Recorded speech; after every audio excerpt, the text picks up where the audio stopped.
வணக்கம் மாணவர்களே. இன்று நாங்கள் ஒரு கதை வாசிப்போமா? ஓம்.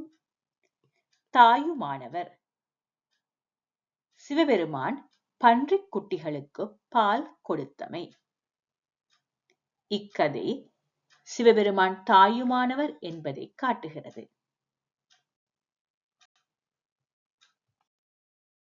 தாயை இழந்த பன்றிகளுக்கு இறைவன் தாய்ப்பன்றியாக வந்து பால் கொடுத்த கதைதான் இந்த கதை. இப்போது நாங்கள் இந்த கதையை வாசிப்போம். சிவபெருமான் பன்றிக் குட்டிகளுக்கு பால் கொடுத்தமை. இந்தியாவில் மதுரை என்று ஒரு ஊர் உண்டு. அதற்கு பக்கத்தில் ஒரு காடு இருந்தது. அந்த காட்டிலே ஒரு பன்றி வசித்தது. அது பன்றிக் குட்டிகளை ஈன்றது. ஒரு நாள் தாய் பன்றி இரை தேடச் சென்றது.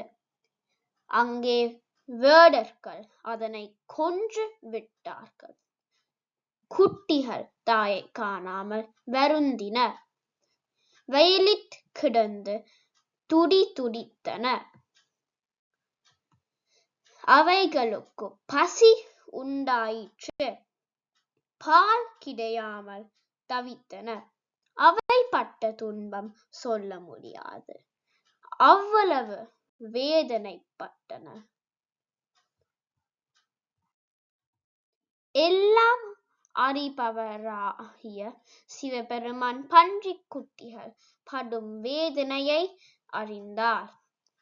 தாய் பன்றியின் உருவத்தோடு அங்கே சென்றார். குட்டிகளுக்கு அருகிலே அன்போடு படுத்தார். அதனை கண்டு குட்டிகள் மகிழ்ந்தன. தமது தாயென எண்ணி பாலை குடித்தன. பசியும் தாகமும் தீர்ந்தன.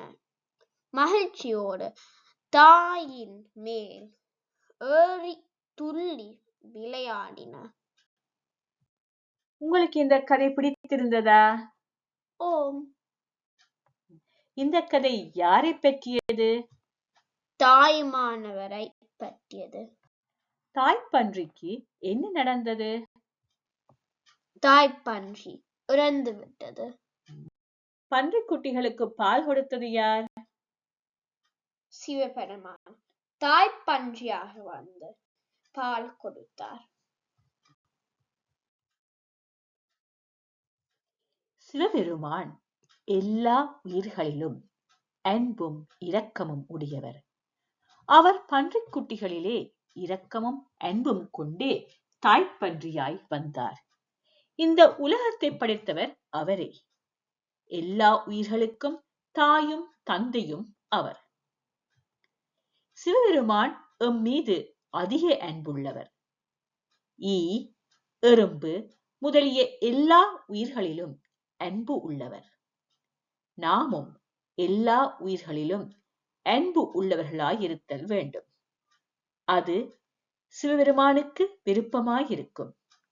அவருக்கு விருப்பமானதை செய்வதே நாம் அவருக்கு செய்யும் பூசையாகும். உங்களுக்கு இந்த கதையை பிடித்திருந்தால் லைக் பண்ணுங்கள், சப்ஸ்கிரைப் பண்ணுங்கள், மற்றவர்களுடன் பகிர்ந்து கொள்ளுங்கள். இன்னும் ஒரு கதையில் சந்திக்கிறேன். நன்றி, வணக்கம்.